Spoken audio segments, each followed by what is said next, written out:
ਵਾਹਿਗੁਰੂ ਜੀ ਕਾ ਖਾਲਸਾ ਵਾਹਿਗੁਰੂ ਜੀ ਕੀ ਫਤਿਹ।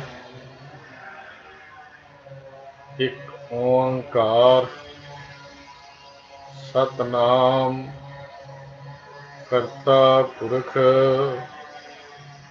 ਨਿਰਭਉ ਨਿਰਵੈਰ ਅਕਾਲ ਮੂਰਤ ਅਜੂਨੀ ਸੈਭੰ ਗੁਰ ਪ੍ਰਸਾਦ। ਇੱਕ ਓੰਕਾਰ ਸਤਨਾਮ ਕਰਤਾ ਪੁਰਖ ਨਿਰਭਉ ਨਿਰਵੈਰ ਅਕਾਲ ਮੂਰਤ ਅਜੂਨੀ ਸੈਭੰ ਗੁਰ ਪ੍ਰਸਾਦ। ਵਾਹਿਗੁਰੂ ਵਾਹਿਗੁਰੂ ਵਾਹਿਗੁਰੂ ਵਾਹਿਗੁਰੂ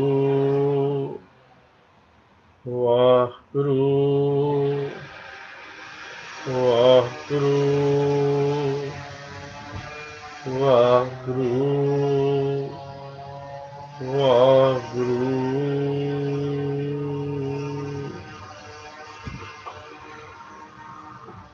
ਪਰਮ ਸਨਮਾਨਯੋਗ ਅੱਜ ਦੀ ਇਸ ਗੁਰਮਤਿ ਕਲਾਸ ਵਿੱਚ ਹਾਜ਼ਰੀ ਭਰ ਰਹੇ ਗੁਰੂ ਸਵਾਰਿਓ, ਸ਼ਾਮਲ ਹੋਣ ਵਾਲੇ ਸਾਰੇ ਹੀ ਗੁਰੂ ਪਿਆਰਿਆਂ ਨੂੰ ਜੀ ਆਇਆਂ। ਓੰਕਾਰ ਬਾਣੀ ਦੀ ਜੋ ਵਿਚਾਰ ਅਸੀਂ ਪਿਛਲੇ ਦਿਨੀ ਆਰੰਭ ਕੀਤੀ ਹੈ, ਕੱਲ 6 ਪੌੜੀਆਂ ਤੱਕ ਉਹਦੀ ਵਿਚਾਰ ਅਸੀਂ ਕਰ ਚੁੱਕੇ ਹਾਂ। ਕੱਲ ਦੀ ਪੌੜੀ ਵਿੱਚ ਸੱਚੇ ਪਾਤਸ਼ਾਹ ਜੀ ਗੁਰੂ ਨਾਨਕ ਦੇਵ ਮਹਾਰਾਜ ਨੇ ਇਹ ਗੱਲ ਸਮਝਾਈ ਕਿ ਜਿਗਿਆਸੂ ਜਨੋਂ, ਪਰਮੇਸ਼ਰ ਨਾਲ ਵਸਦਾ ਹੈ, ਪਰ ਜਦ ਤੱਕ ਅੰਦਰ ਹਉਮੈ ਦੀ ਭੀਤ ਬਣੀ ਹੋਈ ਹੈ, ਦੀਵਾਰ ਬਣੀ ਹੋਈ ਹੈ, ਅੰਦਰ ਹੰਕਾਰ ਹੈ, ਉਸ ਅੰਦਰ ਵਸਦੇ ਹੋਏ ਪਰਮੇਸ਼ਰ ਦਾ ਦੀਦਾਰ ਨਹੀਂ ਕਰ ਸਕਦੇ, ਹੋ ਨਹੀਂ ਸਕਦਾ, ਕਿਉਂਕਿ ਉਹ ਹੈ ਨੇੜੇ, ਪਰ ਅਸੀਂ ਉਹਨੂੰ ਦੂਰ ਜਾਣ ਲਿਆ ਹੈ। ਜਦ ਤੱਕ ਮਨ 'ਚ ਹਉਮੈ ਹੈ, ਤਦ ਤੱਕ ਉਹ ਕਰਤਾਰ, ਉਹ ਵਾਹਿਗੁਰੂ, ਉਹ ਪਰਮੇਸ਼ਰ ਸਾਨੂੰ ਦਿਖਾਈ ਨਹੀਂ ਦਿੰਦਾ। ਅਸਲ 'ਚ ਇਸ ਮਾਇਆ ਵਿੱਚ ਮਸਤ ਜੀਵ ਨੂੰ ਉਸ ਕਰਤੇ ਨੇ ਇੱਕ ਠੱਗ ਬੂਟੀ ਪਾਈ ਹੋਈ ਹੈ। ਜੋ ਠੱਗ ਬੂਟੀ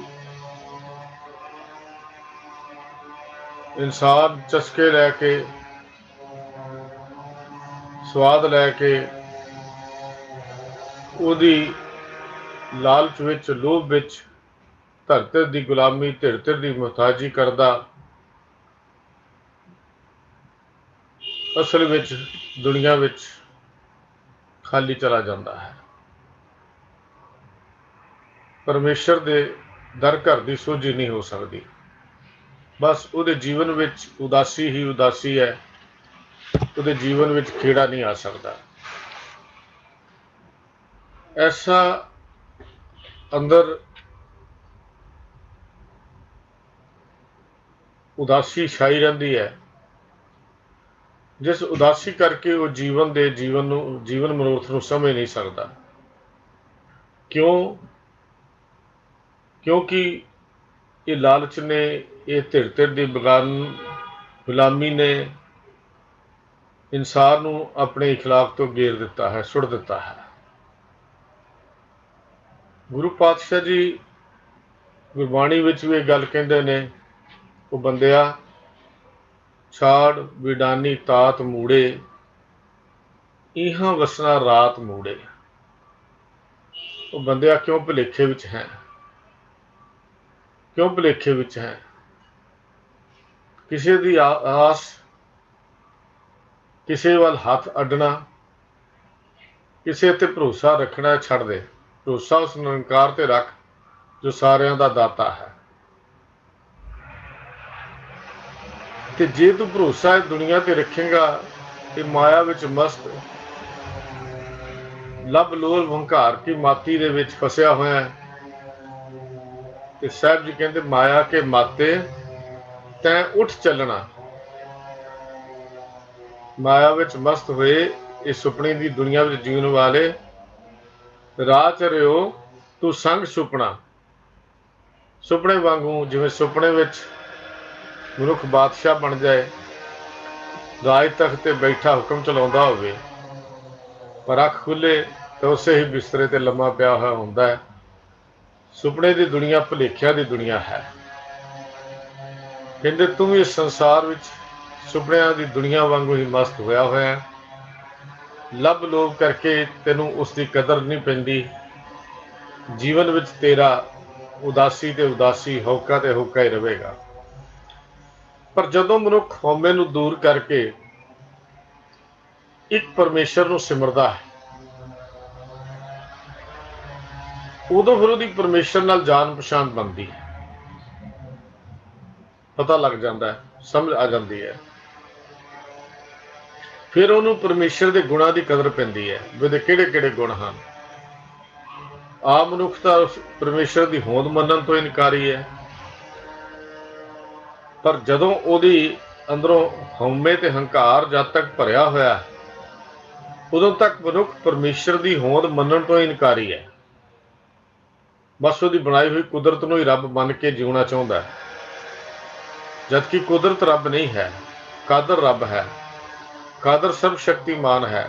ਕੁਦਰਤ ਉਹਦੀ ਬਣਾਈ ਹੋਈ ਇੱਕ ਐਸੀ ਵਸਤੂ ਹੈ ਜਿਹੜੀ ਨਾਸ਼ਵਾਨ ਹੈ, ਮੁੱਕ ਸਕਦੀ ਹੈ, ਖਤਮ ਹੋ ਸਕਦੀ ਹੈ, ਲੇਕਿਨ ਕਾਦਰ ਆਪ ਖਤਮ ਨਹੀਂ ਹੁੰਦਾ। ਇਸ ਵਾਸਤੇ ਉਸ ਕਾਦਰ ਦੇ ਗੁਣ, ਉਹਦੀ ਯਾਦ, ਉਹਦਾ ਪਿਆਰ ਵੀ ਕਦੀ ਨਾਸ਼ ਨਹੀਂ ਹੁੰਦਾ, ਵੀ ਨਾਲ ਜਾਂਦੇ ਹਨ, ਨਿਭਦੇ ਹਨ।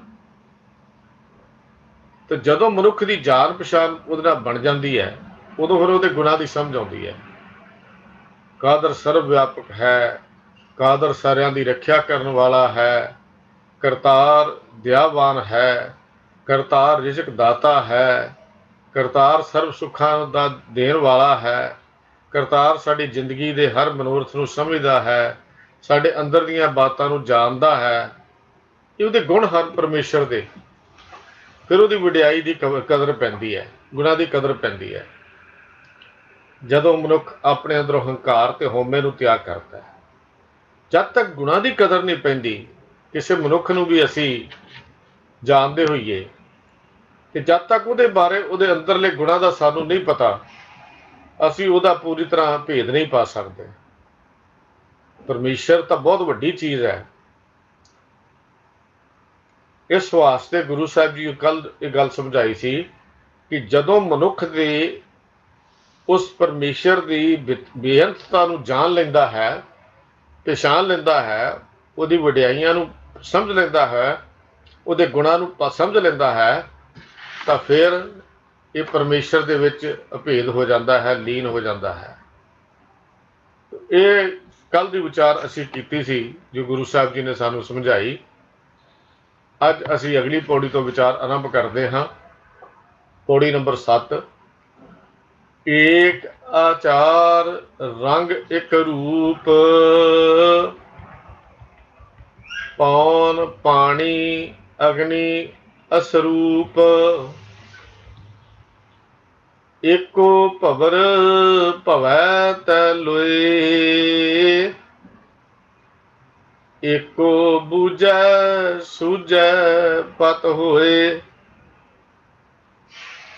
ਗਿਆਨ ਧਿਆਨ ਲੈ ਸਮਸਰ ਰਹੈ, ਗੁਰਮੁਖ ਏਕ ਵਿਰਲਾ ਕੋ ਲਹੈ, ਜਿਸਨੂੰ ਦੇ ਕਿਰਪਾ ਤੇ ਸੁਖ ਪਾਏ, ਜਿਸਨੂੰ ਦੇ ਕਿਰਪਾ ਤੇ ਸੁਖ ਪਾਏ। गुरु द्वारे आख सुनाए। ਅੱਜ ਦੇ ਇਸ ਪਾਵਨ ਬਚਨਾਂ ਵਿੱਚ ਗੁਰੂ ਪਾਤਸ਼ਾਹ ਜੀ ਸਮਝਾਉਂਦੇ ਨੇ ਏਕ ਦਾ ਮਤਲਬ ਇੱਕ ਪਰਮਾਤਮਾ, ਕੇਵਲ ਤਾਂ ਕੇਵਲ ਇੱਕ ਪਰਮੇਸ਼ਰ। ਆਚਾਰ ਦਾ ਅਰਥ ਹੁੰਦਾ ਹੈ ਉਹਦਾ ਕਾਰ ਵਿਹਾਰ, ਕਿਰਤ ਬਿਰਤ। ਇੱਕ ਆਚਾਰ, ਇੱਕ ਰੰਗ ਰੂਪ। ਪੌਣ, ਪਾਣੀ, ਅਗਨੀ ਤੱਤ ਹਨ। ਅਸਰੂਪ, ਅਸਰੂਪ ਦਾ ਅਰਥ ਹੈ ਸਰੂਪ। ਸਵਰੂਪ ਜਿਹਨੂੰ ਅਸੀਂ ਕਹਿੰਦੇ ਹਾਂ, ਉਹਦਾ ਆਪਣਾ ਸਰੂਪ। ਅੱਜ ਦੀ ਇਸ ਪਾਵਨ ਪੰਕਤੀ ਵਿੱਚ, ਪਾਵਨ ਪੌੜੀ ਵਿੱਚ ਗੁਰੂ ਪਾਤਸ਼ਾਹ ਸਮਝਾਉਂਦੇ ਨੇ, ਇਹ ਪਾਂਧੇ ਉਸ ਵਾਹਿਗੁਰੂ ਦਾ, ਉਸ ਗੋਪਾਲ ਦਾ, ਉਸ ਪਰਮੇਸ਼ਰ ਦਾ ਨਾਮ ਆਪਣੇ ਮਨ ਦੀ ਪੱਟੀ ਤੇ ਲਿਖ, ਜੋ ਆਪ ਹੀ ਹਰ ਥਾਂ ਤੇ ਵਿਆਪਕ ਹੈ, ਜੋ ਸਾਰੇ ਜਗਤ ਦੀ ਕਾਰ ਵਿਹਾਰ ਵੀ ਆਪ ਚਲਾ ਰਿਹਾ ਹੈ। ਜੋ ਕੁਝ ਦਿਸ ਰਿਹਾ ਹੈ, ਜੋ ਕੁਝ ਸੁਣੀਦਾ ਹੈ, ਇਹ ਸਭ ਉਹਦੀ ਕਲਾ ਹੈ। ਜੋ ਕੁਝ ਅਸੀਂ ਦੇਖਦੇ ਹਾਂ, ਜੋ ਕੁਝ ਅਸੀਂ ਸੁਣਦੇ ਹਾਂ, ਜੋ ਕੁਝ ਅਸੀਂ ਬੋਲਦੇ ਹਾਂ, ਇਹ ਸਭ ਉਹਦੀ ਕਲਾ ਹੈ। ਪਾਤਾਲਾਂ ਵਿੱਚ, ਆਕਾਸ਼ਾਂ ਵਿੱਚ ਉਸ ਕਰਤਾਰ ਦੀ ਕੁਦਰਤ ਹੀ ਹੈ। ਹਰ ਪਾਸੇ ਉਸ ਕਰਤਾਰ ਦੀ ਕੁਦਰਤ ਹੈ।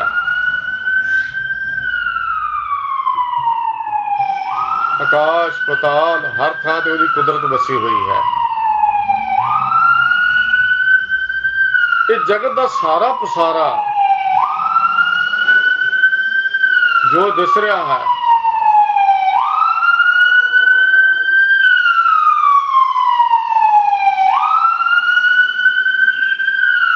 ਜੋ ਸਾਨੂੰ ਨਜ਼ਰ ਪੈਂਦਾ ਹੈ, ਜਾਂ ਜਿੱਥੇ ਤੱਕ ਸਾਡੀ ਸੋਚ ਮੰਡਲ ਦਾ ਦਾਇਰਾ ਵੀ ਜਾਂਦਾ ਹੈ, ਇਹ ਸਭ ਉਸ ਵਾਹਿਗੁਰੂ ਦੀ ਅਚਰਜ ਖੇਡ ਹੈ, ਉਸ ਪਰਮੇਸ਼ਰ ਦੀ ਅਚਰਜ ਖੇਡ ਹੈ। ਵੇਦਾਂ, ਪੁਰਾਣਾਂ, ਕਿਤਾਬਾਂ, ਇਹ ਸਾਰੀ ਸਤਾ ਉਹਦੀ ਹੈ, ਸਾਰੀ ਉਸਨੇ ਬਣਾਈ ਹੈ। ਜੀਵਾਂ ਵਿੱਚ ਖਾਣਾ, ਪੀਣਾ, ਪਹਿਨਣਾ, ਵਿਹਾਰ, ਇਹ ਸਭ ਕਈ ਰੰਗਾਂ ਦੇ, ਕਈ ਜਿਨਸਾਂ ਦੇ, ਕਈ ਸੁਭਾਵਾਂ ਦੇ ਜੀਵ ਉਹਦੇ ਬਣਾਏ ਹੋਏ ਹਨ। ਉਸ ਕੁਦਰਤ ਦੀ ਖੇਡ ਹੈ, ਉਸ ਮਾਲਕ ਦੀ ਖੇਡ ਹੈ। ਔਰ ਇਹ ਸਾਰਾ ਪਿਆਰ ਦਾ ਜਜ਼ਬਾ ਜੋ ਮਨੁੱਖ ਅੰਦਰ ਹੈ, ਇਹ ਵੀ ਉਸ ਮਾਲਕ ਦਾ ਹੈ। ਉਹਦੀ ਕਾਰ ਵਿਹਾਰ ਕਿਹੋ ਜਿਹੀ ਹੈ, ਮਨ ਦੇ ਖਿਆਲ ਕਰ। ਉਸ ਕਰਤਾਰ ਦਾ ਨਾਮ ਆਪਣੀ ਪੱਟੀ ਤੇ ਲਿਖ, ਜਿਸ ਦੀ ਕੁਦਰਤ ਸਾਰਿਆਂ ਵਿੱਚ ਵਰਤ ਰਹੀ, ਹਰ ਥਾਂ ਤੇ ਵਰਤ ਰਹੀ ਹੈ। ਕਿਤੇ ਕਿਸੇ ਦਾ ਆਦਰ ਹੋ ਰਿਹਾ ਹੈ, ਕਿਤੇ ਕੋਈ ਜੀਵ ਈਰਖਾ ਨਾਲ ਸੜ ਰਿਹਾ ਹੈ, ਕੋਈ ਲਾਲਚ ਵਸ ਹੋਇਆ ਹੈ, ਕੋਈ ਸੰਤੋਖ ਵਿੱਚ ਜ਼ਿੰਦਗੀ ਜਿਉਂਦਾ ਹੈ। ਉਹਦੀ ਰਚਨਾ ਬੇਅੰਤ ਹੈ। ਉਹਦੀ ਰਚਨਾ ਵੱਲ ਝਾਤ ਮਾਰ ਕੇ ਦੇਖ। ਹਵਾ, ਪਾਣੀ, ਅੱਗ, ਧਰਤੀ, ਮਿੱਟੀ, ਇਹ ਆਦਿਕ ਸਾਰੇ ਤੱਤ ਉਸ ਪ੍ਰਭੂ ਦਾ ਆਪਣਾ ਤਮਾਸ਼ਾ ਹੈ, ਉਹਦੀ ਆਪਣੀ ਖੇਡ ਹੈ, ਅਚਰਜ ਖੇਡ ਹੈ ਉਸ ਮਾਲਕ ਦੀ। ਇਹ ਸਾਰੀ ਕਲਾ ਉਸ ਸਮਰੱਥ ਪ੍ਰਭੂ ਦੀ ਇੱਕ ਖੇਡ ਹੈ, ਇੱਕ ਕੁਦਰਤ ਹੈ, ਤੇ ਉਸ ਕੁਦਰਤ ਦਾ ਰਚਨਹਾਰਾ ਮਾਲਕ ਆਪ ਹੈ। ਪਵਨ, ਪਾਣੀ, ਅਗਨੀ, ਹਰ ਵਿੱਚ ਉਹਦਾ ਰੂਪ ਹੈ, ਉਹਦੇ ਆਪਣੇ ਬਣਾਏ ਹੋਏ ਹਨ। ये सारा ਉਹਦਾ तमाशा है, अपनी खेड खेडदा है। प्रभु आप एक उच्ची हस्ती वाला है,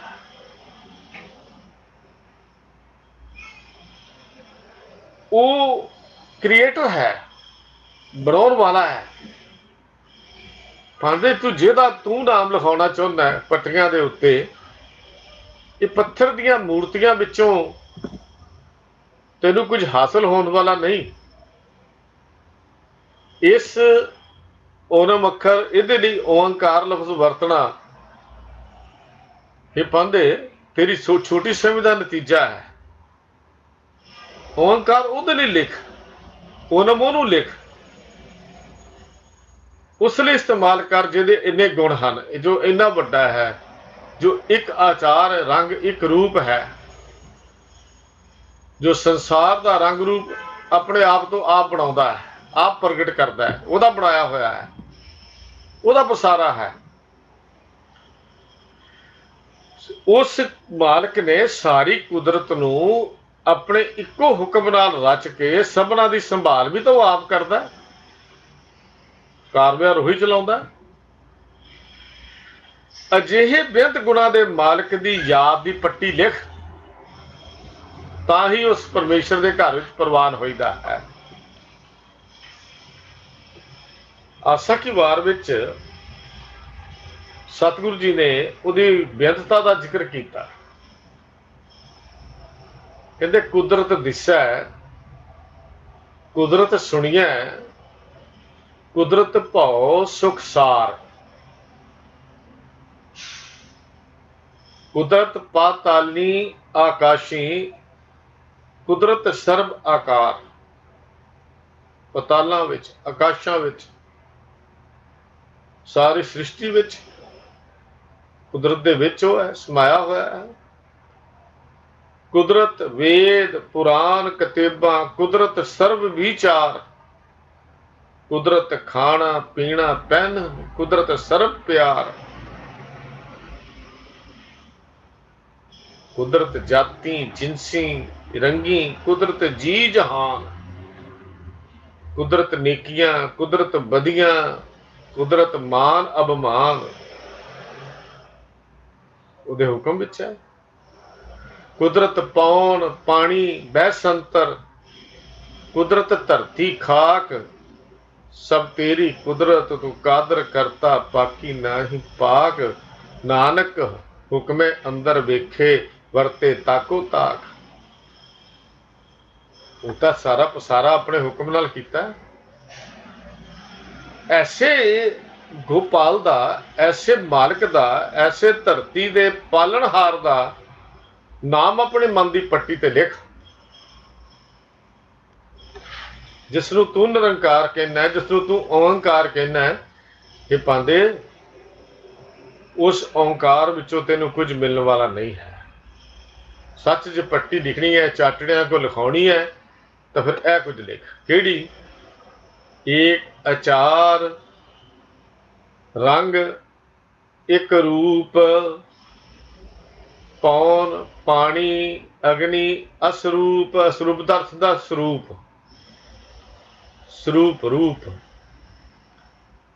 सतगुरु जी कहते हैं वे पांडे उस गोपाल का नाम मन की पट्टी ते लिख, जो आप हर थां ते व्यापक होके सारी जगत का आचार भाव कार विहार किरतकार वो कर रहा है, चला रहा है। इत्थे एक गल होर भी समझण वाली है। साडे बहुत सारे वीरां अंदर एक भुलेखा बन गया कि जगत दे किरतकार करने वाला विश्वकर्मा कोई होर हस्ती है।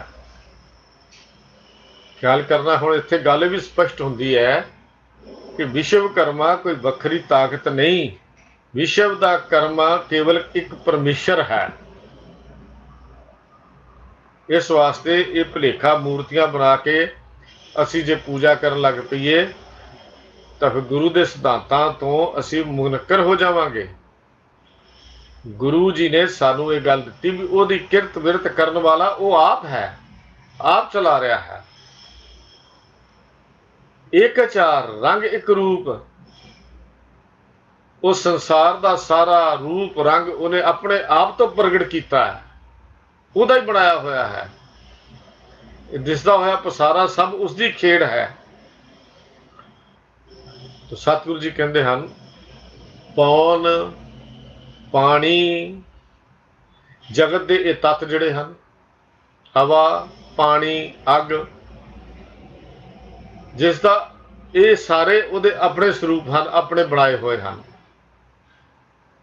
भै विच अग्नि है, भै विच पौन चल रही है, जिदन भै छड़ देगी बेकाबू हो जाएगी। डिसिपलिन विच है, उहदे हुक्म विच, उहदे कानून विच है। तो सतगुरु जी कहते बई देख बई पौन पानी अग्नि असरूप, ये सारा उहदा अपना स्वरूप है, उहदा अपना रूप है। पौन पानी अग तत्त जिहड़े हैं जीवन रचना दे ये पांदे देख, ये सारे उहदे अपने हैं, अपने बनाए हुए हैं।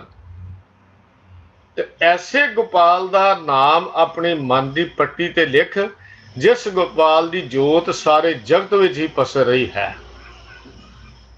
सब जब उहदा पसारा है। उस गोपाल का नाम लिख, जिस गोपाल की जोत सारे जगत में पसर रही है। तो ये सतगुरु जी इन्हां पंक्तियां राही उस परमेश्वर की सर्व व्यापकता की गल कर रहे हैं, उस निरंकार की विशालता की गल कर रहे हैं, उस निरंकार के गुणों का बयान कर रहे हैं, और उस पांदे की राही सानू समझा रहे हैं भी वो आचार विहार विश्वकर्मा वो आप है। उस परमेश्वर तो बिना होर कोई कार्य नहीं ला सकता, कार विहार की गड्डी नहीं चला सकता। इस करके उहदा नाम अपने पट्टी ते लिख, तद कि उहदा नाम लिखिया तेरा उधार हो सके।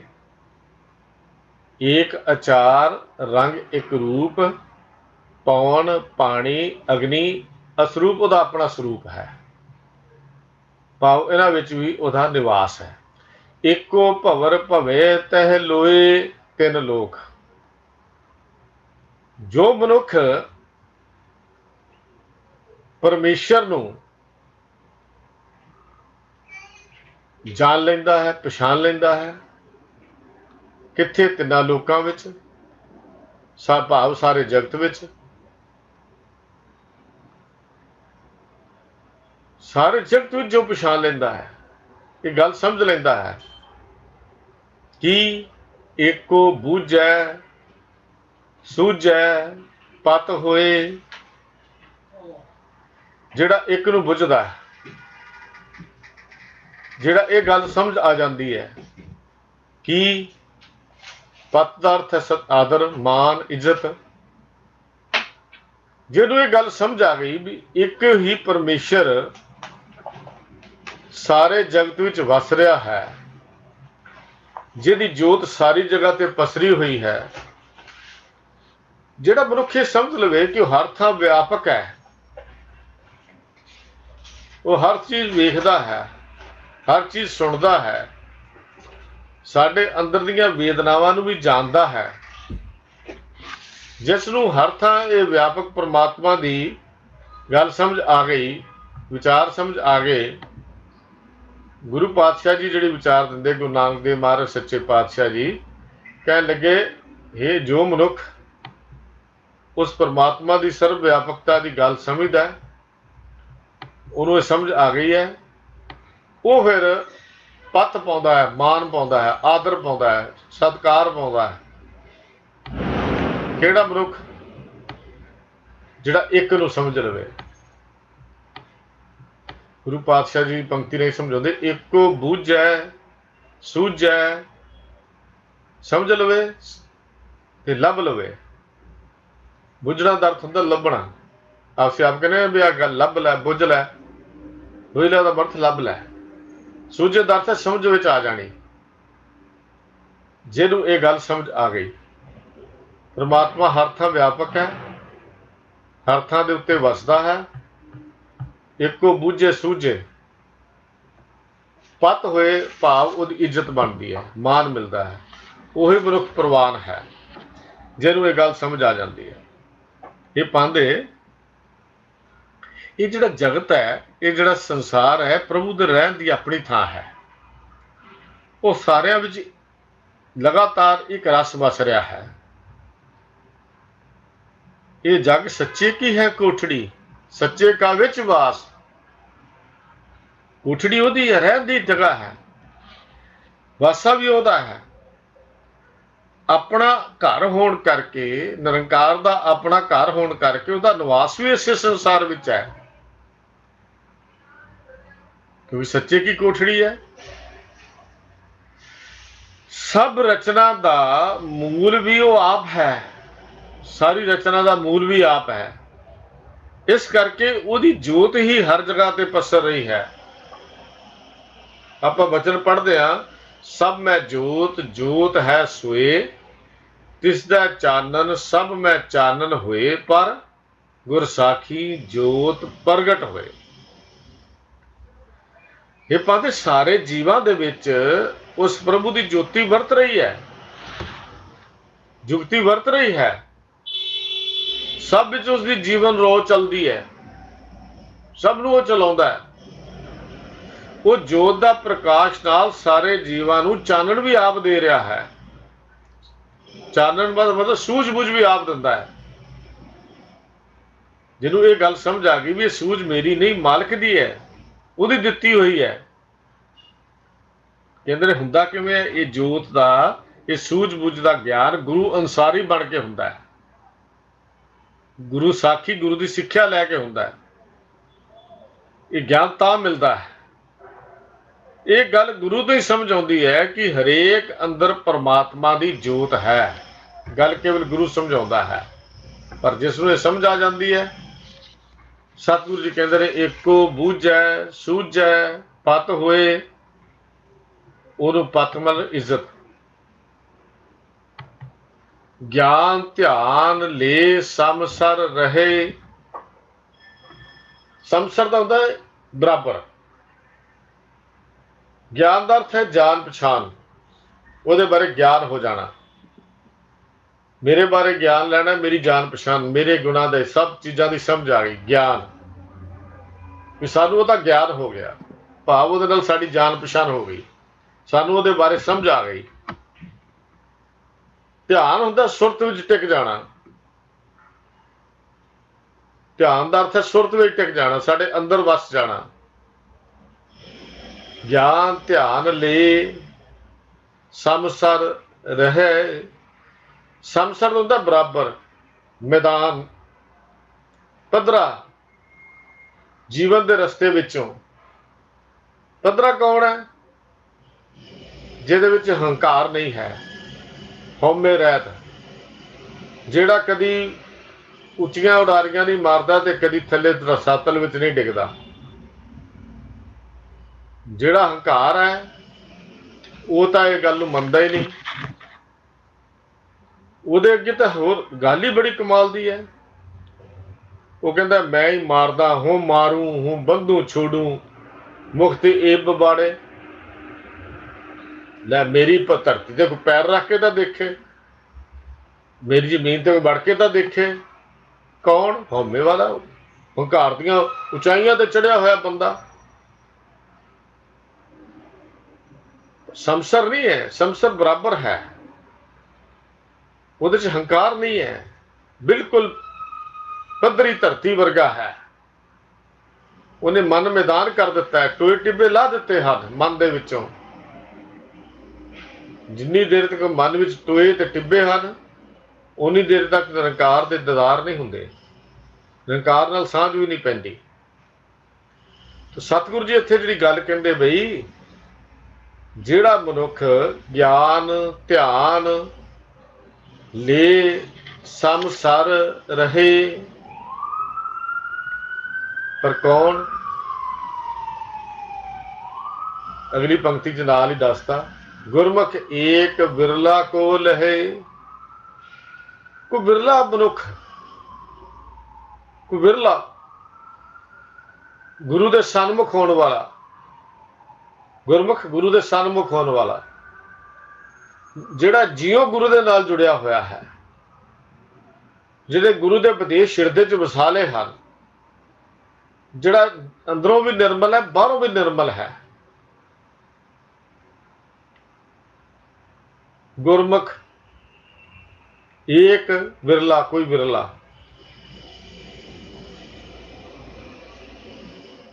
ਕੋ ਲਹੇ ਜਿਹੜਾ ਪਛਾਣ ਕਰ ਲੈਂਦਾ ਹੈ ਗੁਰੂ ਦੀ ਸ਼ਰਨ ਪੈ ਕੇ। ਸਤਿਗੁਰੂ ਜੀ ਕਹਿੰਦੇ ਨੇ ਕਿ ਵਿਰਲਾ ਮਨੁੱਖ ਸਤਿਗੁਰੂ ਦੀ ਸ਼ਰਨ ਪੈ ਕੇ ਗੁਰੂ ਦੀ ਰਾਹੀਂ ਪਰਮਾਤਮਾ ਨਾਲ ਆਪਣੀ ਜਾਣ ਪਛਾਣ ਬਣਾ ਲਵੇ, ਗਿਆਨ ਹੋ ਜਾਏ ਪਰਮਾਤਮਾ ਦਾ। ਹੋਣਾ ਕਿਵੇਂ? ਗੁਰੂ ਦੀ ਸ਼ਰਨ ਪੈ ਕੇ, ਗੁਰਮੁਖ ਬਣ ਕੇ, ਗੁਰੂ ਅਨੁਸਾਰੀ ਬਣ ਕੇ। ਹੁਣ ਜੇ ਰੱਬ ਨਾਲ ਜਾਣ ਪਛਾਣ ਬਣਾਉਣੀ ਹੈ, ਜਦੋਂ ਅਸੀਂ ਤਾਂ ਕਹਿੰਦੇ ਰੱਬ ਹੈ, ਦਿਸਦਾ ਹੀ ਨਹੀਂ, ਦਿਸੇਗਾ ਕਿਵੇਂ? ਜਾਣ ਪਛਾਣ ਨਹੀਂ ਬਣੀ। ਉਹ ਬਣਨੀ ਹੈ ਗੁਰੂ ਦੀ ਰਾਹੀਂ। ਗੁਰੂ ਨੇ ਰਸਤਾ ਦੱਸਣਾ, ਗੁਰੂ ਨੇ ਮਾਰਗ ਦੱਸਣਾ। ਭੁੱਲਿਆਂ ਨੂੰ ਮਾਰਗ ਗੁਰੂ ਦੱਸਦਾ ਹੈ। ਜਦੋਂ ਗੁਰੂ ਮਾਰਗ ਦੱਸਦਾ ਹੈ, ਉਸ ਮਾਰਗ ਤੇ ਚੱਲਣ ਦੀ ਜਾਚ ਤੋਰਦਾ ਹੈ, ਜਾਚ ਦੱਸ ਦਿੰਦਾ ਹੈ, ਫਿਰ ਉਹਨੂੰ ਇਹ ਗੱਲ ਸਮਝ ਆ ਜਾਂਦੀ ਹੈ ਕਿ ਉਹਦੇ ਨਾਲ ਉਹਦੀ ਜਾਣ ਪਛਾਣ ਬਣ ਜਾਂਦੀ ਹੈ। ਤੇ ਸੁਰਤ ਵਿੱਚ ਟਿਕਾ ਕੇ, ਆਪਣੀ ਸੁਰਤ ਵਿੱਚ ਟਿਕਾ ਕੇ, ਸਤਿਗੁਰੂ ਜੀ ਕਹਿੰਦੇ, ਬਚਨ ਕਰਦੇ, ਗਿਆਨ ਧਿਆਨ ਲੈ ਸਮਸਰ ਰਹੇ। ਉਹਦੇ ਨਾਲ ਪਛਾਣ ਬਣ ਕੇ ਉਹਦਾ ਧਿਆਨ ਆਪਣੀ ਸੁਰਤ ਵਿੱਚ ਟਿਕਾ ਕੇ ਉਹ ਧੀਰਜ ਵਾਲਾ ਬਣ ਜਾਂਦਾ ਹੈ, ਉੱਚੇ ਹੌਸਲੇ ਵਾਲਾ ਬਣ ਜਾਂਦਾ ਹੈ। ਉਹਦੇ ਜੀਵਨ ਵਿੱਚੋਂ ਟੋਏ ਟਿੱਬੇ ਮੁੱਕ ਜਾਂਦੇ ਹਨ। ਉਹਦਾ ਜੀਵਨ ਪੱਧਰਾ ਹੋ ਜਾਂਦਾ ਹੈ, ਹਉਮੈ ਰਹਿਤ ਹੋ ਜਾਂਦਾ ਹੈ, ਹੰਕਾਰ ਰਹਿਤ ਹੋ ਜਾਂਦਾ ਹੈ। ਇਹਦਾ ਦੀ ਜਾਣ ਪਛਾਣ ਬਣ ਗਈ। ਗਿਆਨ ਧਿਆਨ ਲੈ ਸੰਸਰ ਰਹੇ। ਗੁਰਮੁਖ ਏਕ ਬਿਰਲਾ ਕੋ ਲਹੇ, ਪਰ ਹੈ ਬਿਰਲਾ ਜਿਹਨੂੰ ਇਹ ਗੱਲ ਦੀ ਸਮਝ ਆਉਂਦੀ ਹੈ ਗੁਰੂ ਦੀ ਸ਼ਰਨ ਪੈ ਕੇ, ਗੁਰੂ ਦੀ ਰਾਹੀਂ। ਹੁਣ ਮਹਾਰਾਜ ਸੱਚੇ ਪਾਤਸ਼ਾਹ ਜੀ ਕਹਿੰਦੇ, ਜਿਸ ਨੂੰ ਦੇ ਕਿਰਪਾ ਤੇ ਸੁਖ ਪਾਏ, ਗੁਰੂ ਦੁਆਰੈ ਆਖ ਸੁਣਾਏ। ਆਖ ਦਾ ਅਰਥ ਹੁੰਦਾ ਹੈ ਆਖ ਕੇ, ਮਤ ਦੇ ਕੇ, ਸਮਝ ਦੇ ਕੇ, ਸਮਝਾ ਕੇ। ਜਿਸ ਨੂੰ ਦੇ ਜਿਸ ਨੂੰ ਦੇ ਕਿਹਦੀ ਕਿਰਪਾ। ਕਿਰਪਾ ਦਾ ਅਰਥ ਕੀ ਹੋ ਗਿਆ? ਕਿਰਪਾ ਤੇ ਲਫ਼ਜ਼ ਹੋ ਗਿਆ। ਕਿਰਪਾ ਦੇ ਮਤਲਬ ਉਹਦੀ ਕਿਰਪਾ ਨਾਲ। ਜਿਸ ਨੂੰ ਦੇ ਕਿਰਪਾ ਤੇ ਸੁਖ ਪਾਏ, ਉਹ ਸੁਖ ਪਾਉਂਦਾ ਹੈ। ਕਿਰਪਾ ਤੇ ਉਹਦੀ ਕਿਰਪਾ ਨਾਲ, ਕਿਰਪਾ ਦੁਆਰਾ, ਉਸ ਦੀ ਬਖਸ਼ਿਸ਼ ਨਾਲ, ਪ੍ਰਭੂ ਦੀ ਆਪਣੀ ਬਖਸ਼ਿਸ਼ ਦੇ ਨਾਲ।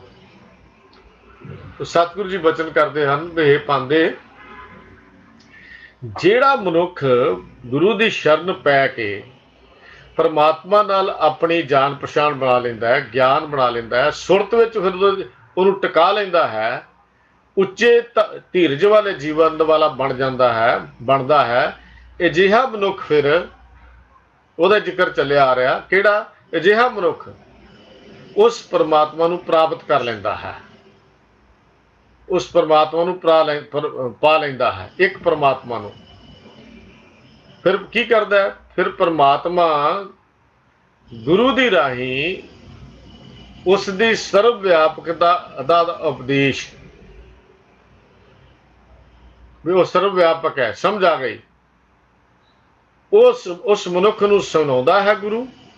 ਤੇ ਉਹਦੇ ਕਰਕੇ ਫਿਰ ਉਹ ਕੀ ਹੈ? ਸੁਖ ਪਾਏ, ਸੁਖ ਪਾਉਂਦਾ ਹੈ। ਆਤਮਿਕ ਜੀਵਨ ਵਿੱਚ ਆਨੰਦ ਤੇ ਖੇੜਾ ਆ ਜਾਂਦਾ ਹੈ। ਜਿਸ ਨੂੰ ਦੇ ਕਿਰਪਾ ਤੇ ਸੁਖ ਪਾਏ, ਗੁਰੂ ਦੁਆਰੈ ਆਖ ਸੁਣਾਏ। ਆਖ ਮਤ ਦੇ ਕੇ, ਗੁਰੂ ਦੀ ਕਿਰਪਾ ਬਖਸ਼ਿਸ਼ ਕਰਕੇ। ਜਿਸ ਤੇ ਗੁਰੂ ਕਿਰਪਾ ਕਰਦਾ, ਪਰਮਾਤਮਾ ਤਰੁੱਠਦਾ ਹੈ, ਉਹਨੂੰ ਗੁਰੂ ਦੀ ਸ਼ਰਨ ਮਿਲਦੀ ਹੈ, ਔਰ ਗੁਰੂ ਪਾਸੋਂ ਉਸ ਪਰਮਾਤਮਾ ਦੀ ਸਰਵ ਵਿਆਪਕਤਾ ਦਾ ਗਿਆਨ ਹੁੰਦਾ ਹੈ। ਉਹ ਪਰਮਾਤਮਾ ਦੀ ਸਰਵ ਵਿਆਪਕਤਾ ਦੇ ਨਾਲ ਉਹਦੀ ਜਾਣ ਪਛਾਣ ਬਣ ਜਾਂਦੀ ਹੈ। ਇਸ ਗਿਆਨ ਦੇ ਨਾਲ ਉਹਦੀ ਜਾਣ ਪਛਾਣ ਬਣ ਜਾਂਦੀ ਹੈ। ਉਹ ਫਿਰ ਸੁਰਤ ਵਿੱਚ ਸਾਡੇ ਸਦਾ ਲਈ ਟਿਕ ਜਾਂਦਾ ਹੈ, ਅੰਦਰ ਸਾਡੇ ਵਸ ਜਾਂਦਾ ਹੈ, ਤੇ ਉਹਦੇ ਨਾਲ ਫਿਰ ਸਦੀਵ ਸੁਖ ਦੀ ਪ੍ਰਾਪਤੀ ਹੁੰਦੀ ਹੈ। ਸੁੱਖ ਮਿਲਦਾ ਹੈ, ਉਦੋਂ ਆਨੰਦ ਕਹਿੰਦੇ ਹਾਂ। ਉਸ ਸੁੱਖ ਨੂੰ ਸਹਿਜ ਆਖਦੇ ਹਾਂ। ਉਸੇ ਸੁੱਖ ਨੂੰ ਅਸੀਂ ਆਤਮਕ ਆਨੰਦ, ਸਹਿਜ, ਬੇਗਮਪੁਰਾ, ਇਹ ਸਾਰੇ ਲਫ਼ਜ਼ ਜਿਹੜੇ ਹਨ ਉਸ ਸੁੱਖ ਦੇ ਲਈ ਹੀ ਵਰਤੇ ਗਏ ਹਨ। ਇਹ ਪੌੜੀ ਦਾ ਜਿਹੜਾ ਭਾਵ ਗੁਰੂ ਪਾਤਸ਼ਾਹ ਦਿੱਤਾ ਵੀ ਗੁਰੂ ਦੀ ਸ਼ਰਨ ਪੈ ਕੇ ਹਉਮੈ ਤੇ ਹੰਕਾਰ ਨੂੰ ਦੂਰ ਕੀਤਿਆਂ ਹੀ ਉਸ ਸਰਵ ਵਿਆਪਕ ਪਰਮਾਤਮਾ ਦਾ ਦੀਦਾਰ ਹੋ ਸਕਦਾ ਹੈ। ਉਹਦੇ ਗੁਣਾਂ ਨਾਲ ਸਾਂਝ ਪਾ ਕੇ, ਉਸੇ ਗੁਣਾਂ ਨੂੰ ਆਪਣੇ ਅੰਦਰ ਹਿਰਦੇ ਦੇ ਸੁਰਤ ਵਿੱਚ ਟਿਕਾ ਕੇ ਉਸਦੀ ਸਰਵ ਵਿਆਪਕਤਾ ਦੇ, ਉਸ ਪਰਮੇਸ਼ਰ ਦੇ ਸਰਵ ਵਿਆਪਕਤਾ ਦੀ ਜਾਣਕਾਰੀ ਗੁਰੂ ਦੀ ਸ਼ਰਨ ਪੈ ਕੇ ਲਈਏ ਤਾਂ ਫਿਰ ਹਰ ਥਾਂ ਤੇ ਵਸਦਾ ਹੋਇਆ ਪਰਮਾਤਮਾ ਦਾ ਦੀਦਾਰ ਹੋ ਜਾਂਦਾ ਹੈ।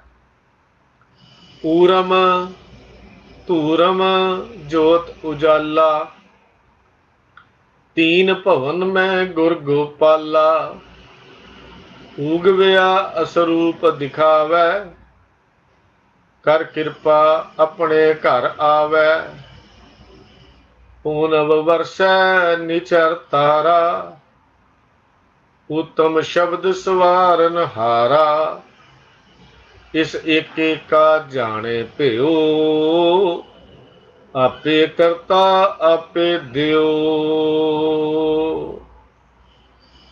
8ਵੀਂ ਪੌੜੀ ਹੈ ਇਸ ਓਂਕਾਰ ਬਾਣੀ ਦੀ। ਤੋ ਇਸ 8ਵੀਂ ਪੌੜੀ ਵਿੱਚ ਵੀ ਗੁਰੂ ਸਾਹਿਬ ਜੀ ਗੱਲ ਸਮਝਾਉਂਦੇ ਨੇ ਵੀ ਉਸ ਦੀ ਸਰਵ ਵਿਆਪਕਤਾ ਦਾ ਜਦੋਂ ਗਿਆਨ ਹੋ ਜਾਂਦਾ ਪਾਉਂਦੇ, ਇਹ ਗੱਲ ਸਮਝ ਆ ਜਾਂਦੀ ਹੈ। ਊਰਮ ਦਾ ਅਰਥ ਹੁੰਦਾ ਧਰਤੀ, ਊਰਮ ਦਾ ਅਰਥ ਹੈ ਧਰਤੀ, ਧੂਰਮ ਦਾ ਅਰਥ ਹੈ ਧੂਆਂ, ਸੰਸਕ੍ਰਿਤ ਦੇ ਲਫ਼ਜ਼ ਤੋਂ ਬਣਿਆ ਉਹਦਾ ਹੈਗਾ ਧੂਆਂ। ਧੂਆਂ ਦਾ ਅਰਥ ਹੈ ਆਕਾਸ਼, ਧਰਤੀ ਤੇ ਆਕਾਸ਼, ਦੋ ਚੀਜ਼ਾਂ ਦਾ ਜ਼ਿਕਰ ਕੀਤਾ ਗੁਰੂ ਪਾਤਸ਼ਾਹ ਨੇ। ਉਜਾਲਾ ਦਾ ਅਰਥ ਹੈ ਰੋਸ਼ਨੀ, ਚਾਨਣ, ਪ੍ਰਕਾਸ਼। ਤੀਨ ਭਵਨ ਮੈਂ ਗੁਰ ਗੋਪਾਲਾ, ਗੁਰ ਦਾ ਅਰਥ ਹੈ ਸਭ ਤੋਂ ਵੱਡਾ, ਗੋਪਾਲਾ ਧਰਤੀ ਦਾ ਪਾਲਣਹਾਰਾ, ਗੋਪਾਲ ਧਰਤੀ ਨੂੰ ਪਾਲਣ ਵਾਲਾ। ਤੋ ਸਤਿਗੁਰੂ ਜੀ ਇੱਥੇ ਸਾਨੂੰ ਗੱਲ ਸਮਝਾਉਂਦੇ ਨੇ ਵੀ ਹੇ ਪਾਂਡੇ, ਉਸ ਗੋਪਾਲ ਦਾ ਨਾਮ ਆਪਣੀ ਮਨ ਦੀ ਪੱਟੀ ਤੇ ਲਿਖ। ਹਰ ਗੱਲ ਜਿਹੜੀ ਇੱਥੋਂ ਹੀ ਆਰੰਭ ਹੁੰਦੀ ਹੈ, ਕਿਉਂਕਿ ਗੁਰੂ ਪਾਤਸ਼ਾਹ ਨੇ ਰਹਾਉ ਦੀ ਪੰਕਤੀ ਦੇ ਵਿੱਚ ਇਹ ਗੱਲ ਕੇਂਦਰੀ ਭਾਵ ਰੱਖਿਆ ਵੀ ਹੋਰ ਕੁਝ ਲਿਖਣਾ ਜੰਜਾਲ ਹੈ, ਲੇਕਿਨ ਇਹ ਕੁਝ ਲਿਖ, ਉਸ ਗੋਪਾਲ ਦਾ ਨਾਮ ਆਪਣੇ ਮਨ ਦੀ ਪੱਟੀ ਤੇ ਲਿਖ, ਜੋ ਧਰਤੀ ਦਾ ਪਾਲਕ ਹੈ, ਜੋ ਤਿੰਨਾਂ ਭਵਨਾਂ ਵਿੱਚ ਵਿਆਪਕ ਹੈ, ਜੋ ਧਰਤੀ ਦੇ ਆਕਾਸ਼ ਵਿੱਚ ਜਿਹਦੀ ਜੋਤ ਦਾ ਪ੍ਰਕਾਸ਼ ਹੈ, ਜਿਹਦਾ ਪ੍ਰਕਾਸ਼ ਊਰਮ ਧੂਰਮ ਹੈ। ਉਹ ਸਮਝ ਕਿਵੇਂ ਆਉਂਦੀ ਹੈ? ਜਦੋਂ ਗੁਰੂ ਦੀ ਸ਼ਰਨ 'ਚ ਪੈ ਜਾਈਏ, ਫਿਰ ਗੁਰੂ ਸਮਝਾਉਂਦਾ ਹੈ ਕਿ ਸਗਲ ਬਨਸਪਤ ਮੈਂ ਬੇਸੰਤਰ, ਸਗਲ ਦੂਧ ਮੈਂ ਘੀਆ। ਅੱਗ ਹੈ ਨਾ ਬਨਸਪਤੀ ਦੇ ਵਿੱਚ, ਲੱਕੜ ਵਿੱਚ ਅੱਗ ਹੈ, ਦੁੱਧ ਵਿੱਚ ਘਿਓ ਹੈ, ਉਦਮ ਤਾਂ ਕਰਨਾ ਪੈਣਾ ਨਾ। ਲੱਕੜ ਬਲ ਜਾਂਦੀ ਹੈ, ਦੁੱਧ ਵਿੱਚ ਘਿਓ ਹੈ, ਘਿਓ ਕੱਢਣ ਲਈ ਮਿਹਨਤ ਕਰਨੀ ਪੈਂਦੀ ਹੈ, ਦੁੱਧ ਜਮਾਉਣਾ ਪੈਂਦਾ ਹੈ, ਉਹਨੂੰ ਜਾਗ ਲਾਉਣਾ, ਖੱਟਾ ਲਾਉਣਾ ਪੈਂਦਾ ਹੈ, ਫਿਰ ਦੁੱਧ ਰਿੜਕਣਾ ਪੈਂਦਾ ਹੈ, ਫਿਰ ਉਹ 'ਚ ਮੱਖਣ ਕੱਢਣਾ, ਫਿਰ ਰਿੜਕਣਾ ਵੀ ਇੱਕ ਹਿਸਾਬ ਨਾਲ ਪੈਂਦਾ ਹੈ। ਉਹ ਵੀ ਬਿਲੋਵਨ ਦੀ ਗੱਲ ਕੀਤੀ ਹੈ, ਹਰ ਕਾ ਬਿਲੋਵਨਾ ਬਿਲੋਵੋ ਮੇਰੇ ਭਾਈ, ਸਹਿਜ ਬਿਲੋਵੇ ਜੈਸੇ ਤਤ ਨਾ ਜਾਏ। ਮੱਖਣ ਹੀ ਨਾ ਕਿਤੇ ਵਿੱਚ ਰਲ ਜਾਏ, ਲੱਭੇ ਹੀ ਨਾ ਮੱਖਣ ਕਿੱਥੇ ਗਿਆ, ਨਹੀਂ। ਤੇ ਗੁਰੂ ਸਾਹਿਬ ਜੀ ਕਹਿਣ ਲੱਗੇ ਉਹਦੀ ਜੋਤ ਊਚ ਨੀਚ ਹਰ ਜਗ੍ਹਾ ਤੇ ਹੈ, ਧਰਤੀ ਵਿੱਚ, ਆਕਾਸ਼ ਵਿੱਚ, ਬਨਸਪਤੀ ਵਿੱਚ, ਹਰ ਜਗ੍ਹਾ ਤੇ। ਘੱਟ ਘੱਟ 'ਚ ਮਾਧੋ ਜਿਹੜਾ ਹੈ ਵਸਿਆ ਹੋਇਆ, ਘੱਟ ਘੱਟ ਵਿੱਚ ਮਾਧੋ ਹੈ। ਘੱਟ ਘੱਟ ਮੈਂ ਹਰਜੂ ਵਸੈ, ਸੰਤਨ ਕਿਹੋ ਪੁਕਾਰ। ਉਹਦੀ ਵਿਸ਼ਾਲਤਾ ਦਾ ਜ਼ਿਕਰ ਗੁਰੂ ਸਾਹਿਬ ਜੀ ਕਰ ਰਹੇ ਨੇ ਇਸ ਪਹਿਲੀ ਪੰਕਤੀ ਦੇ ਵਿੱਚ। ਉਹਦੀ ਸਰਬ ਵਿਆਪਕਤਾ ਜ਼ਿਕਰ ਗੁਰੂ ਪਾਤਸ਼ਾਹ ਸਮਝਾ ਰਹੇ ਹਨ। ਉਸ ਪਾਂਧੇ ਦੀ ਰਾਹੀਂ ਸਾਨੂੰ ਕਹਿੰਦੇ ਨੇ, ਸੰਤੋ ਘਟ ਘਟ ਰਿਹਾ ਸਮਾਇਓ। ਉਹ ਤਾਂ ਘਟ ਘਟ ਵਿੱਚ ਵਸਿਆ ਹੋਇਆ ਹੈ, ਹਰ ਥਾਂ ਤੇ ਹੈ, ਹਰ ਜਗ੍ਹਾ ਤੇ ਹੈ। ਪੂਰਨ ਪੂਰ ਰਹੋ ਸਰਬ ਮੈਂ, ਜਲ ਥਲ ਰਮਈਆ ਆਹੋ। ਧਰਤੀ ਪਾਣੀਆਂ ਵਿੱਚ, ਧਰਤੀ ਵਿੱਚ, ਆਕਾਸ਼ ਵਿੱਚ, ਕਿੱਥੇ ਨਹੀਂ ਉਹ? ਹਰ ਜਗ੍ਹਾ ਤੇ ਹੈ, ਹਰ ਜਗ੍ਹਾ ਤੇ ਉਹਦਾ ਵਾਸਾ ਹੈ। ਜਦੋਂ ਇਹ ਗੱਲ ਸਮਝ ਆਉਂਦੀ ਹੈ, ਫਿਰ ਭਰਮ ਮੁੱਕ ਜਾਂਦੇ ਨੇ। ਜੇ ਪਰਮੇਸ਼ਰ ਇੱਥੇ ਹੈ, ਉੱਥੇ ਨਹੀਂ, ਇਹ ਭਰਮ ਮੁੱਕ ਜਾਂਦਾ ਹੈ। ਉਹ ਤਾਂ ਸਰਬ ਨਿਵਾਸੀ, ਸਦਾ ਲੇਪਾ, ਸਭ ਮੈਂ ਹਰਿਆ ਸਮਾਇਓ ਦੀ ਗੱਲ ਸਮਝ ਆ ਜਾਂਦੀ ਹੈ। ਜੋ ਸਰਬ ਨਿਵਾਸੀ ਹੈ, ਸਦਾ ਲੇਪਾ ਹੈ, ਉਹ ਸਾਰਿਆਂ ਵਿੱਚ ਵਸਿਆ ਹੋਇਆ ਵੀ ਹੈ। ਇਹ ਗੱਲ ਸਮਝ ਆ ਜਾਂਦੀ ਹੈ। ਤੋ ਇਹ ਪਾਂਧੇ ਉਸ ਓਂਕਾਰ ਨੇ ਇੱਕ ਹੁਕਮ ਨਾਲ, ਇੱਕ ਬਚਨ ਨਾਲ ਸਾਰਾ ਪਸਾਰਾ ਪਸਾਰ ਦਿੱਤਾ ਹੈ। ਉਸਨੇ ਪੰਜਾਂ ਤੱਤਾਂ, ਧਰਤੀ, ਆਕਾਸ਼, ਪਾਣੀ, ਅਗਨੀ, ਹਵਾ ਦੇ 5 ਤੱਤ ਬਣਾ ਦਿੱਤੇ। ਇਹਨਾਂ 5 ਤੱਤਾਂ ਤੋਂ ਉਸਨੇ ਬ੍ਰਹਿਮੰਡ ਦੀ ਸਿਰਜਣਾ ਕੀਤੀ ਹੈ। ਸਿਰਜਣਾ ਹੀ ਨਹੀਂ ਕੀਤੀ, ਇਸ ਬ੍ਰਹਿਮੰਡ ਦੀ ਸਿਰਜਣਾ ਕਰਕੇ ਉਹ ਹਰ ਥਾਂ ਤੇ ਆਪ ਮੌਜੂਦ ਵੀ ਹੈ। ਉਹਦੀ ਜੋਤ ਵੀ ਉਹਦੇ ਚ ਵਸੀ ਹੋਈ ਹੈ, ਔਰ ਸਾਰਿਆਂ ਨੂੰ ਆਪਣੀ ਸੱਤਾ ਆਪ ਹੀ ਦੇ ਰਿਹਾ ਹੈ। ਕੇਵਲ ਬਣਾਇਆ ਨਹੀਂ, ਆਪ ਵਿੱਚ ਵਸਿਆ ਵੀ ਹੋਇਆ, ਆਪਣੀ ਸੱਤਾ ਸਾਰਿਆਂ ਨੂੰ ਦੇ ਵੀ ਰਿਹਾ ਹੈ। ਕੇਵਲ ਇਹ ਦਿਸਦਾ ਬ੍ਰਹਿਮੰਡ ਨਹੀਂ, ਅਨ ਦਿਸਦਾ ਹੋਇਆ ਅਨੇਕਾਂ ਹੀ ਅਣਗਿਣਤ ਐਸੇ ਬ੍ਰਹਿਮੰਡ ਹਨ ਜਿਨ੍ਹਾਂ ਦੀ ਅੱਜ ਤੱਕ ਗਿਣਤੀ ਨਹੀਂ ਹੋ ਸਕੀ। ਉਹ ਵੀ ਉਹ ਕਰਤਾਰ ਦੀ ਆਪਣੀ ਖੇਡ ਹੈ, ਜਿਹੜੇ ਅਸੀਂ ਦੇਖ ਨਹੀਂ ਸਕਦੇ। ਉਹਦੇ ਇੱਕ ਬ੍ਰਹਿਮੰਡ ਦੀ ਗੱਲ ਨਹੀਂ ਕੀਤੀ, ਅਨੇਕਾਂ ਐਸੇ ਬ੍ਰਹਿਮੰਡ ਹਨ ਜਿਨ੍ਹਾਂ ਦੀ ਗਿਣਤੀ ਨਹੀਂ ਹੋ ਸਕੀ। ਸਾਇੰਸਦਾਨ, ਸਾਇੰਟਿਸਟ ਵੀ ਇਹਦੀ ਗਿਣਤੀ ਨਹੀਂ ਕਰ ਸਕੇ। 3 ਭਵਨਾਂ ਦੀ ਗੱਲ, ਉਹ ਤਾਂ ਬੜਾ ਵੱਡਾ, ਉਹ ਤਾਂ ਅਣਗਿਣਤ ਬ੍ਰਹਿਮੰਡ ਉਹਦੇ ਐਸੇ ਹਨ ਜਿਨ੍ਹਾਂ ਨੂੰ ਅਸੀਂ ਅੱਖਾਂ ਨਾਲ ਵੇਖ ਨਹੀਂ ਸਕਦੇ। ਉਸ ਖੰਡਾਂ ਬ੍ਰਹਿਮੰਡਾਂ ਦਾ ਭੇਦ ਪਾਈ ਦੁਨੀਆ ਪਾਉਣ ਨੇ ਬੜਾ ਯਤਨ ਕੀਤਾ, ਬੜੀ ਕੋਸ਼ਿਸ਼ ਕੀਤੀ, ਹੋ ਰਹੀ ਹੈ, ਪਰ ਉਸ ਬੇਅੰਤ ਦਾ ਅੰਤ ਨਹੀਂ ਪਾ ਸਕੇ। ਕਿਉਂਕਿ ਹੈ ਹੀ ਬੇਅੰਤ ਹੈ। ਬੇਅੰਤਾ ਬੇਅੰਤ ਗੁਣ ਤੇਰੇ, ਉਹਦੇ ਗੁਣ ਹੀ ਬੇਅੰਤ ਨੇ। ਜਿੱਥੇ ਬੇਅੰਤ ਹੈ ਉੱਥੇ ਉਹਨੂੰ ਅੱਖਰਾਂ 'ਚ ਕਿਵੇਂ ਬੰਨਿਆ ਜਾ ਸਕਦਾ ਹੈ? ਐਕਸਫਿਨਿਟੀ ਨੂੰ ਅੱਖਰਾਂ 'ਚ ਨਹੀਂ ਲਿਖਿਆ ਜਾ ਸਕਦਾ। ਉਹ ਤਾਂ ਵਿਸ਼ਾਲ ਦਾਇਰਾ ਹੈ ਉਸ ਮਾਲਕ ਦਾ। ਇਹ ਤਾਂ ਓਂਕਾਰ ਆਕਾਰ ਕਰ, ਏਕ ਕਵਾਓ ਪਸਾਓ ਪਸਾਰਾ, 5 ਤੱਤ ਪ੍ਰਵਾਨ ਕਰ, ਘਟ ਘਟ ਅੰਦਰ ਤ੍ਰਿਭਵਨ ਸਾਰਾ।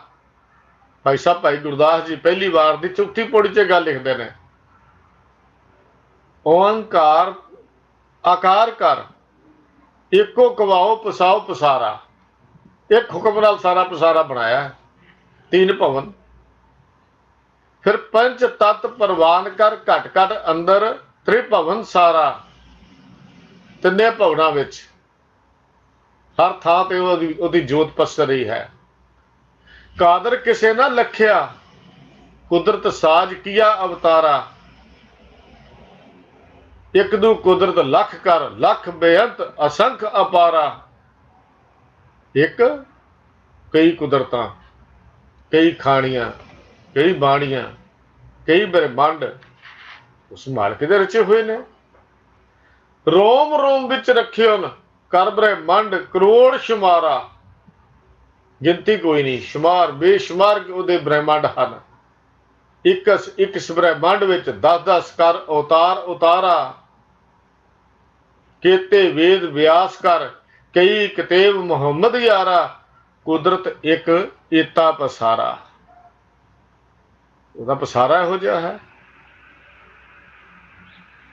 ਉਹਨੇ ਕਈ ਬਣਾਏ, ਵੇਦ ਵਿਆਸ ਕਈ ਹੋਏ, ਕਈ ਮੁਹੰਮਦ, ਕਈ ਸਾਹਿਬ, ਕਈ ਇਸ ਤਰ੍ਹਾਂ ਬਣੇ, ਕਈ ਆਏ ਕਈ ਗਏ। ਉਸ ਪਸਾਰੇ ਦਾ ਅੰਤ ਹੈ। 3 ਭਵਨ, ਉਹ ਤਾਂ ਗੁਰੂ, ਉਹ ਤਾਂ ਹਰ ਥਾਂ ਤੇ ਹੈ। ਉਹਦੀ ਜੋਤ ਦਾ ਪ੍ਰਕਾਸ਼ ਹਰ ਥਾਂ ਦੇ ਉੱਤੇ ਹੈ। ਸਾਹਿਬ ਜੀ ਕਹਿਣ ਲੱਗੇ, ਪਾਂਡੇ ਉਸ ਮਾਲਕ ਦਾ, ਉਸ ਗੋਪਾਲ ਦਾ ਨਾਮ ਮਨ ਦੀ ਪੱਟੀ ਤੇ ਲਿਖ। ਜੋ ਸਭ ਤੋਂ ਵੱਡਾ ਗੋਪਾਲ ਹੈ, ਤਿੰਨਾਂ ਭਵਨਾਂ ਵਿੱਚ ਵਸਿਆ ਹੋਇਆ ਧਰਤੀ ਦਾ ਮਾਲਕ, ਤਿੰਨੇ ਭਵਨਾਂ ਪਾਲਣਾ ਕਰਨ ਵਾਲਾ ਹੈ।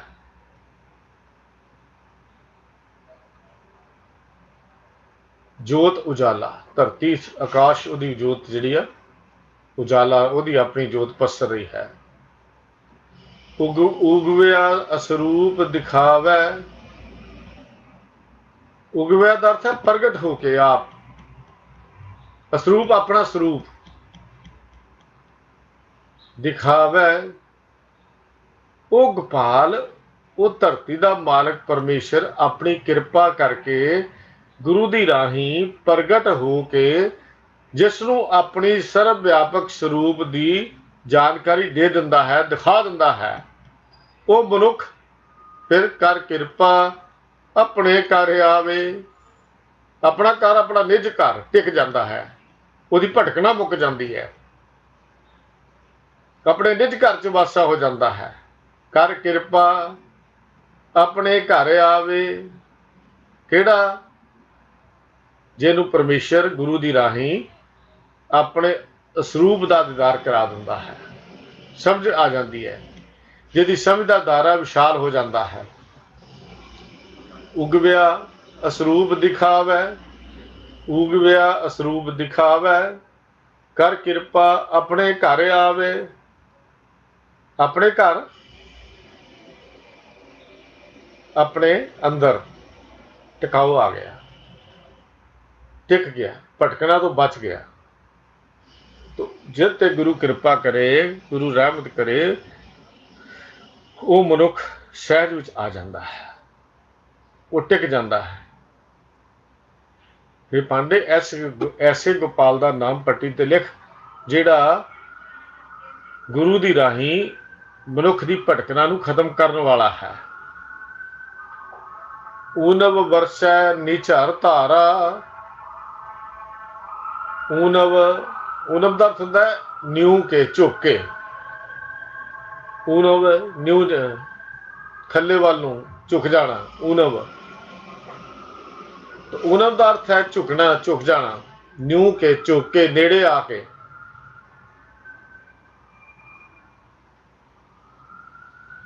निझर धारा, लगातार एक तार, झड़ी ला के। ਜਦੋਂ ਅਸੀਂ ਕਹਿੰਦੇ बरसात की झड़ी लग गई, भाव लगातार बारिश हो रही है, हल्की हल्का मीह पैंदा है, ये तो आनंद की खेड़ है। जगत नूं उत्तम शब्द सवारनहार, शब्द की राही सवारन वाला परमेश्वर। उत्तम, उत्तम शब्द गुरु का श्रेष्ठ शब्द, गुरु के श्रेष्ठ शब्द की राही सवारनहारा, जगत नूं बनाउण वाला, जगत नूं सोहना बनाउण वाला। जिहड़ा मनुख जगत नूं, जिहड़ा परमेश्वर जगत नूं सोहना बनाउण वाला है, क्योंकि उसकी अपनी खेड़ है, जगत उसका अपना पसारा है। प्रभु सतगुर दे श्रेष्ठ शब्द राही, उत्तम शब्द, वधिया, सब तो श्रेष्ठ, उत्तम चीज, शुद्ध, जिस मनुख दे हिरदे विच नेड़े हो के अपनी सिफत सलाह की झड़ी ला दिंदा है। ऊनव, निझर धारा का अर्थ सिफत सलाह की झड़ी ला देनी। भी गुरु की मेहर दे नाल जदों प्रभु अपने सेवकां दे हिरदे विच वसदा है, तो उस उन्हां प्रभु नूं, उस प्रभु विच रंग रंगे हिरदियां विच लगातार एक रस वाहिगुरु दे नाम की झड़ी लग जाती है। जदों गुरु की किरपा नाल, उस सोहणे शब्द नाल गुरु साडे जीवन की घाट करदा है, जदों इत्थे सहज विच आके टिकदा है, भटकना मुकदी है, हिरदे च आके बस गोपाल वसदा है, तो फिर साहब जी कहंदे किंदा की है? रंग रंगे परमेश्वर दे विच रंगे होया दे हिरदियां च लगातार एक रस वाहिगुरु दे याद दी, नाम दी झड़ी लग जाती है, जिन्हों झिम झिम वरसे अमृत धारा की गल करते हाँ। यह लगातार बरसना, बिना टुटण तो, बिना रुकावट तो, एक रस लगातार। ये नाम का रस फिर जीवन नूं सवारन वाला है। इस नाम के रस सदका ही कायम रहने वाले परमेश्वर के फिर भेद नूं चंगी तरह जान लईदा है। जिहदे अंदर नाम का रस आ जाता, उन्होंने ज्ञान हो जाता है कि प्रभु ही जगत का करता है, तो यह जगत सारा उहदा अपना प्रकाश रूप है। वो दलीला नहीं दिंदा। जिवें हल्की हल्की बरसात पैंदी होवे, बारिश पैंदी होवे, वो धरती नूं सिंजदी रहिंदी है, पानी दिंदी रहिंदी है।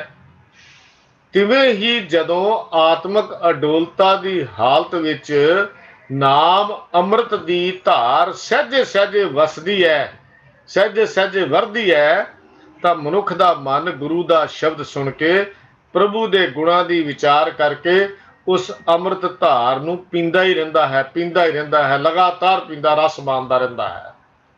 निचार च धारा ऊनब ऊनब वर्ष है, वो लगातार रस है, ना टुटण वाला है। उस अवस्था विच हर वेले आत्मक हुलारे आउंदे हन, आत्मक आनंद ते सदा प्रीतम की गोदी का निग जिहड़ा है मिलता रहिंदा है। बड़ी उच्ची अवस्था गुरु पातशाह जिक्र किया, पर कहती सतगुरु जी कह जिहड़ा वचन करते हैं भी जिहदे अंदर गुरु के शब्द राही जिंदगी नूं सवार दिंदा है, नेड़े होके झुक के आप, फिर उत्थे ये आत्मक हलारे आउंदे ने। वो कहंदा झिम झिम वरसै अमृत धारा, मन पीवे सुन शब्द विचारा, आनंद विनोद करे दिन राती, सदा सदा हर केला जियो। वो ये गल कहंदा है। इस अवस्था का आनंद वो मानता है। हे पांडे, ऐसे वाहिगुरु का नाम लिख, ऐसे गोपाल का नाम लिख, इस पट्टी के उत्ते मन की पट्टी ते इस वाहिगुरु का नाम लिख, जिहड़ा वाहिगुरु अंदर झड़ी ला दिंदा है, आनंद दे विच लै जांदा है। उत्तम शब्द सवारन हारा, इस एके का जाने भ्यो, आपे करता आपे दियो। दियो का अर्थ है देन वाला, भ्यो का अर्थ है भेद। इस एके का जाने, भ्यो का अर्थ भेद। आपे करता है, बनाने वाला है। आपे दियो का अर्थ है देन वाला है, रस्ता दसन वाला है। तो सतगुरु जी वचन करते ने, जदों ये आत्मक जीवन का आनंद अधिरोह चलती है, उदों प्रभु का यह भेद समझ आ जाता है कि प्रभु आपे ही जगत का करता है, पैदा करने वाला है। इस एके का जाने भ्यो, भेद पता लग गया। उस आत्मक जीवन के हुलारे आउंदे ने, फिर उन्हें समझ आ जाती है जगत का रचनहार केवल परमेश्वर है, कोई होर ताकत नहीं जिहड़ी जगत नूं बना सकती होवे, कोई होर शक्ति नहीं, कोई तां शरीक नहीं जिहड़ा इस कायनात नूं सिर सकदा होवे। भेद बन गया। फिर धरती पसीनिया तो पैदा नहीं हुंदी, धरती मिज तो पैदा नहीं हुंदी, धरती किसी रथ तो पैदा नहीं हुंदी। धरती का रचनहारा केवल परमेश्वर, वो कीता बसाओ इको कुआओ नाल बनी है। ये भेद समझ आ गई। किस इस एक का जाने भ्यो, ते साहब जी कहते आपे करता आपे दियो। आप जोत नाल इस नूं चानण देण वाला है, अपनी जोत नाल, अपनी रोशनी दे नाल राह दिखाउंदा है। भाव है कि प्रभु इस जगत नूं जीवन का राह सिखाउण वाला भी अपने आप है, आप ही मार्गदर्शन करता है, जिसनों एक गल दी जिहड़ी है वो समझ आ जाती है। तो सतगुरु सच्चे पातशाह जी ने अज दियां इन्हां दोनों पौड़ियां च गल समझाई है कि पौन पानी अग्नि ये सारा दिसदा पसारा परमात्मा तो ही होंद विच आया है, जिसनों प्रभु ने गुरु दे राही शब्द सुरत की दात बख्श दी। शब्द ਸੁਰਤ ਵਿੱਚ ਸ਼ਬਦ ਦਾ ਵਾਸਾ ਹੋ ਗਿਆ, ਸ਼ਬਦ ਦੇ ਵਿੱਚ ਜੁੜ ਗਿਆ, ਉਹ ਗੁਰਮੁਖ ਸਦਾ ਹੀ ਹਰ ਪਾਸੇ ਪ੍ਰਭੂ ਦਾ ਦੀਦਾਰ ਕਰਦਾ ਰਹਿੰਦਾ ਹੈ, ਔਰ ਸਾਰੀ ਕਾਇਨਾਤ ਵਿੱਚ ਉਹਦਾ ਦੀਦਾਰ ਕਰਕੇ ਵਾਹ ਵਾਹ ਵਾਹ ਵਾਹ ਵਿਸਮਾਦ ਨਾਦ ਵਿਸਮਾਦ ਭੇਦ ਦੀ ਅਵਸਥਾ ਤੇ ਜਾ ਕੇ ਉਹਦਾ ਆਨੰਦ ਮਾਣਦਾ ਹੈ। ਵਾਹ ਵਾਹ ਹੀ ਉਹਦੀ ਜ਼ੁਬਾਨ ਤੇ ਹੈ। ਬਸ ਵਾਹ ਤੇਰੀ ਕੁਦਰਤ ਬੇਅੰਤ, ਤੂੰ ਬੇਅੰਤ। ਸਤਿਗੁਰੂ ਜੀ ਨੇ ਅਗਲੀ ਪੌੜੀ ਦੇ ਵਿੱਚ ਜਿਹੜੀ 8ਵੀਂ ਪੌੜੀ ਸੋਚੇ ਵਿਚਾਰ ਦਿੱਤੀ ਹੈ ਕਿ ਧਰਤੀ ਤੇ ਆਕਾਸ਼ ਇਹ ਤਿੰਨਾਂ ਲੋਕਾਂ ਵਿੱਚ ਪਰਮੇਸ਼ਰ ਦੀ ਆਪਣੀ ਜੋਤ ਦਾ ਪ੍ਰਕਾਸ਼ ਹੈ। ਜਿਹੜਾ ਇੱਕ ਦੀ ਸਿਫਤ ਕਰਦਾ ਹੈ, ਇੱਕ ਨਾਲ ਜੁੜ ਜਾਂਦਾ ਹੈ, ਉਸ ਨੂੰ ਇਹ ਸਮਝ ਆ ਜਾਂਦੀ ਹੈ ਕਿ ਜਗਤ ਦਾ ਵਾਲੀ ਤੇ ਮਾਲੀ ਪਰਮੇਸ਼ਰ ਆਪ ਹੀ ਹੈ। ਜਗਤ ਦਾ ਵਾਲੀ ਤੇ ਮਾਲੀ ਪਰਮੇਸ਼ਰ ਆਪ ਹੈ, ਹੋਰ ਕੋਈ ਨਹੀਂ। ਵਾਲੀ ਬਣਾਉਣ ਵਾਲਾ ਤੇ ਮਾਲੀ ਰੱਖ ਪਾਲਣ ਵਾਲਾ। ਜਗਤ ਦਾ ਵਾਲੀ ਤੇ ਮਾਲੀ ਪਰਮੇਸ਼ਰ ਆਪ ਹੈ। ਬੱਦਲ ਦਾ ਝੁੱਕੇ ਵਸਣ ਵਾਲਾ ਦ੍ਰਿਸ਼ਟਾਂਤ ਗੁਰੂ ਪਾਤਸ਼ਾਹ ਨੇ ਕਮਾਲ ਦਾ ਦਿੱਤਾ ਹੈ। ਜਦੋਂ ਬੱਦਲ ਰੂਪ ਹੋ ਕੇ ਸਿੱਖ ਦੀ ਹਿਰਦੇ ਦੀ ਸੇਜਾ ਤੇ ਆ ਕੇ ਨਾਮ ਦਾ ਮੀਂਹ ਵਜਾਉਂਦਾ ਹੈ, ਆਪਣੇ ਉਪਦੇਸ਼ ਦੀ ਬਾਰਿਸ਼ ਕਰਦਾ ਹੈ, ਤਾਂ ਫਿਰ ਸਿੱਖ ਦੇ ਇਸ ਹਿਰਦੇ ਰੂਪੀ ਆਕਾਸ਼ ਨੂੰ ਸ਼ੁੱਧ ਸਰੂਪ ਵਿੱਚੋਂ ਲੈ ਕੇ ਚਲਾ ਜਾਂਦਾ ਹੈ। ਇਹ ਹੈ 8ਵੀਂ ਪੌੜੀ ਦਾ ਭਾਵ। ਜਦੋਂ ਗੁਰੂ ਬਖਸ਼ਿਸ਼ ਕਰੇ ਬੱਦਲ ਰੂਪ ਹੋ ਕੇ, ਜਦੋਂ ਮੇਘੇ ਨੂੰ ਫਰਮਾਨ ਹੋਵਾ ਬਰਸੋ ਕਿਰਪਾ ਧਾਰ। ਕਦੋਂ? ਪਰ ਪਹਿਲਾਂ ਅੰਮ੍ਰਿਤ ਵੇਲੇ ਬੋਲਿਆ ਦੀ ਪੁਕਾਰ ਵੀ ਤਾਂ ਹੀ ਸੁਣੀ ਜਾਏਗੀ ਨਾ। ਪਹਿਲਾਂ ਪੁਕਾਰ ਕਰਨ ਦੀ ਜਾਂਚ ਵੀ ਤਾਂ ਆਵੇ। ਗੁਰੂ ਰੂਪੀ ਬੱਦਲ ਨੂੰ ਪਰਮੇਸ਼ਰ ਨੇ ਹਦਾਇਤ ਕੀਤੀ, ਜਾ ਇਹਦੇ ਹਿਰਦੇ ਦੀ ਸੇਜਾ ਤੇ ਮੋਲੇ ਧਾਰ ਹੋ ਕੇ ਵਰਸ, ਤਦ ਕਿ ਇਹਦੀ ਤਪਸ਼ ਮਿਟ ਜਾਏ, ਇਹਨੂੰ ਠੰਡ ਪੈ ਜਾਏ, ਇਹਨੂੰ ਸ਼ਾਂਤੀ ਬੂੰਦ ਨਾਮ ਦੀ ਮਿਲ ਜਾਏ, ਤੇ ਇਹਦੇ ਅੰਦਰ ਉਸ ਪਰਮੇਸ਼ਰ ਦੇ ਨਾਮ ਦਾ ਰਸ ਚੱਲ ਪਵੇ। ਪਰ ਕਦੋਂ? ਜਦੋਂ ਗੁਰੂ ਦਾ ਬਣ ਜਾਈਏ। ਇਹ ਪਾਂਦੇ ਐਸੇ ਵਾਹਿਗੁਰੂ ਦਾ, ਐਸੇ ਪਰਮੇਸ਼ਰ ਦਾ, ਸਰਵ ਸ਼ਕਤੀਮਾਨ ਦਾ ਨਾਮ ਇਸ ਮਨ ਦੀ ਪੱਟੀ ਤੇ ਲਿਖ, ਤੇਰਾ ਵੀ ਲੋਕ ਸੁਖੀ ਪਰਲੋਕ ਸੇ ਅੱਲਾ ਹੋ ਜਾਏਗਾ ਜੀ। ਭੁੱਲ ਚੁੱਕ ਦੀ ਖਿਮਾ। ਇੰਨੇ ਬਚਨ ਪ੍ਰਵਾਨ ਕਰਨੇ ਜੀ। ਫਤਿਹ ਬੁਲਾਓ। ਵਾਹਿਗੁਰੂ ਜੀ ਕਾ ਖਾਲਸਾ, ਵਾਹਿਗੁਰੂ ਜੀ ਕੀ ਫਤਿਹ।